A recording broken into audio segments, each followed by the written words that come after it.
seem like the type to love and leave 'em and disappear right after the song. So give me the night to show you and hold you. Don't leave me out here dancing alone. Siap bersarang. Selamat pagi, Ibu. Selamat pagi semuanya. Apa kabar hari ini? Baik dan luar biasa. Kurang semangat. Apa kabar semuanya? Baik dan luar biasa. Oke, terima kasih. Silakan duduk. Terima kasih, Bu. Siapa yang tidak hadir? Ibu. Ada yang tahu kenapa dia tidak hadir? Raudia. Tidak tahu, Ibu. Mereka kenapa? Apa, Ibu? Oke, adik-adik, sebelum kita memulai pembelajaran, Ibu minta Evelyn untuk memimpin kita dalam doa. Mari kita siapkan hati dan dalam nama Bapa dan Roh Kudus. Amin. Allah Bapa dalam kerajaan surga, berlimpah puji dan syukur kami haturkan kehadiran-Mu karena atas berkat serta penyertaan-Mu dari malam hingga pada pagi. Ya Bapa, sekarang kami akan mulai kegiatan pembelajaran kami. Kami mohon kepadamu, turunlah Roh Kudus-Mu ke atas kami, agar apa yang kami lakukan hari ini dapat berjalan sesuai dengan rencana. Nama-Mu yang kudus kami puji kini dan sepanjang masa. Amin. Dalam nama Bapa dan Putra dan Roh Kudus. Terima kasih Evelyn, silakan duduk. Sama-sama Ibu. Oke adik-adik, jadi hari ini kita akan belajar tentang sistem pernapasan pada manusia. Tujuan pembelajaran kita pada hari ini, yang pertama, mampu mengenali organ-organ serta fungsinya dalam sistem pernapasan manusia. Dan yang kedua, mampu menyebutkan cara-cara untuk menjaga kesehatan organ pernapasan manusia. Nah adik-adik, kita itu bisa mencium bau dan tidak mencium bau harum karena apa? Karena hidung kita. Nah adik-adik, jadi hidung juga merupakan salah satu organ pernapasan pada manusia. Kira-kira apa itu sistem pernapasan pada manusia? Mungkin ada yang tahu? Sistem pernapasan pada manusia adalah sistem dalam tubuh yang berfungsi untuk menghirup oksigen dari udara dan mengeluarkan karbon dioksida. Nah adik-adik, kira-kira apa saja organ pernapasan yang ada dalam tubuh kita? Ada yang tahu? Tidak tahu? Oke. Jadi ini gambar organ utama sistem pernapasan pada manusia yang ada dalam tubuh kita. Jadi kita bisa lihat, yang pertama itu hidung, faring, laring, trakea, paru-paru, bronkus, dan diafragma. Nah adik-adik, jadi dalam tubuh kita itu terdapat organ pernapasan pada manusia. Yang pertama itu kita lihat tentang hidung. Hidung berfungsi sebagai pintu masuk dan pintu keluar udara yang diperlukan oleh sistem pernapasan kita. Saat kita menarik napas, udara yang kita hirup mengandung banyak partikel kecil seperti debu dan kotoran.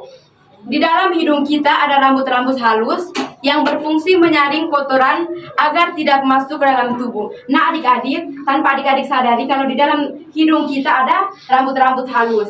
Jadi fungsi rambut-rambut halus itu untuk menyaring kotoran agar tidak masuk ke dalam tubuh kita. Selanjutnya kita lihat tentang faring. Faring merupakan bagian dari faring juga memiliki amandel yang berfungsi sebagai sistem kekebalan tubuh untuk melawan kuman yang masuk bersama udara dan makanan. Berikutnya kita lihat tentang laring. Adik-adik, laring berfungsi sebagai jalur udara dan tempat pita suara, melindungi saluran napas dari masuknya benda asing saat menelan. Yang berikut trakea. Trakea atau disebut juga batang tenggorokan adalah saluran pernapasan yang berfungsi sebagai jalur keluar dan masuknya udara yang kita hirup melalui hidung atau mulut menuju paru-paru. Trakea itu seperti tabung yang memiliki cincin-cincin tulang rawan yang fleksibel sehingga bisa bergerak saat kita bernapas, berbicara, dan menelan. Berikutnya kita lihat bronkus. Jadi bronkus adalah cabang trakea yang mengarah ke paru-paru kanan dan kiri berfungsi mengalirkan udara dari tenggorokan ke paru-paru. Jadi adik-adik, di dalam bronkus ada rambut-rambut kecil dan lendir yang menangkap debu, kotoran, dan benda asing yang akan didorong kembali ke atas untuk dikeluarkan dengan cara batuk. Yang berikut kita lihat tentang paru-paru. Jadi paru-paru adalah organ utama dalam sistem pernapasan manusia yang berfungsi untuk mengubah oksigen yang kita hirup menjadi karbon dioksida. Setiap manusia memiliki dua paru-paru, yaitu paru-paru kanan dan paru-paru kiri. Alveolu adalah kantung-kantung udara kecil di dalam paru-paru yang berfungsi sebagai tempat pertukaran antara oksigen dan karbon dioksida. Nah, selanjutnya kita lihat diafragma. Diafragma adalah otot yang terletak di bawah paru-paru. Diafragma berfungsi untuk membantu kita dalam menghirup dan mengembuskan nafas. Yang kedua, adik-adik, di sini kita lihat tentang bagaimana kita menghirup nafas dan menghembuskan nafas. Saat kita menghirup nafas, diafragma akan bergerak ke bagian bawah sehingga paru-paru mengembang, udara dari luar bisa masuk. Ketika kita menghirup nafas, paru-paru kita itu akan mengembang. Dan yang kedua itu, saat menghembus nafas, diafragma akan melengkung dan bergerak ke bagian atas sehingga udara di dalam paru-paru keluar. Seperti gambar ini.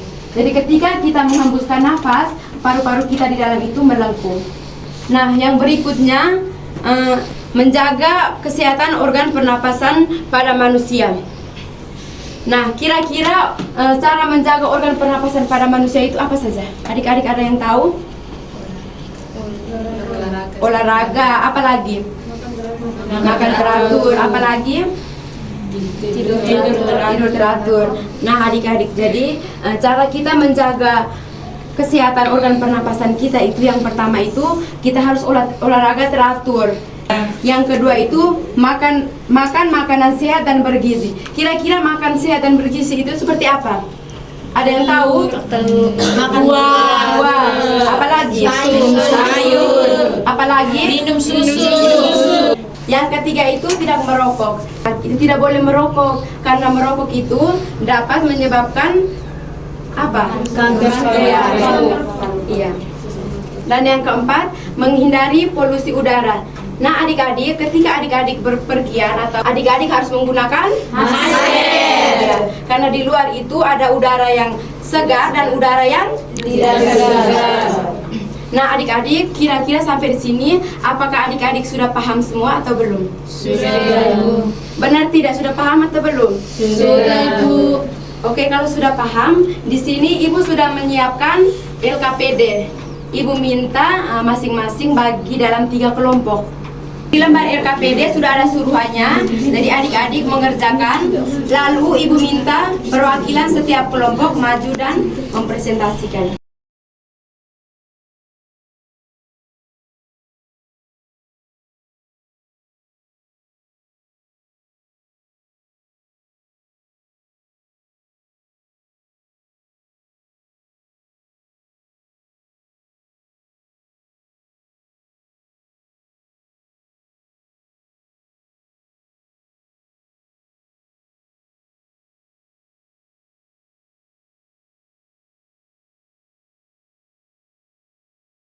Kelompok 1 ingin mempresentasikan hasil kerja kelompok kami. Urutkan organ saluran pernapasan di atas dari yang terluar sampai terdalam. Yang pertama, hidung, faring, laring, trakea, paru-paru, bronkus, alveolus, diafragma. Kelompok 2. Oke teman-teman, sekarang saya akan mempresentasikan hasil kerja kami dari kelompok 2. Istilah nama organ pernapasan pada manusia sesuai dengan gambar yang ditunjuk. Gambar C adalah gambar hidung, gambar D yaitu gambar faring, gambar E yaitu trakea, gambar G yaitu bronkus, gambar B yaitu alveolus, gambar H yaitu laring, gambar A yaitu paru-paru, dan gambar F yaitu diafragma. Kelompok 3. Oke teman-teman, sekarang saya akan mempresentasikan hasil kerja kelompok kami. 2.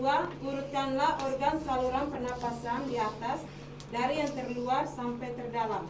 Yang pertama hidung, 2 faring, 3 laring, yang keempat trankea, 5 bronkus, 6 bronkus paru-paru, yang terakhir diafragma. Terima kasih. Oke, terima kasih kepada ketiga kelompok. Kita berikan tepuk tangan. Terima kasih, silakan duduk. Oke adik-adik, jadi sekian pemaparan materi kita pada hari ini. Kita lanjut lagi minggu depan. Untuk mengakhiri pembelajaran kita pada hari ini, Ibu minta Tania untuk maju memimpin kita dalam doa. Teman-teman dan ibu guru, marilah kita menyiapkan hati dan batin kita untuk berdoa. Izinkan saya memimpin doa ini secara Katolik. Dalam nama Bapa, Putra, dan Roh Kudus. Amin. Amin. Bapa kami, Bapa kami yang di surga, dimuliakanlah namamu, datanglah kerajaanmu, jadilah kehendak-mu di atas bumi seperti di dalam surga. Berilah kami rezeki pada hari ini, dan ampunilah kesalahan kami, seperti kami pun mengampuni yang bersalah kepada kami. Dan janganlah masukkan kami ke dalam pencobaan, tetapi bebaskanlah kami dari yang jahat. Amin. dalam nama Bapa, Putra, dan Roh Kudus. Amin. Terima kasih Tania, silakan duduk. Oke adik-adik, kita ketemu lagi minggu depan. Selamat siang untuk kita semua. Selamat siang.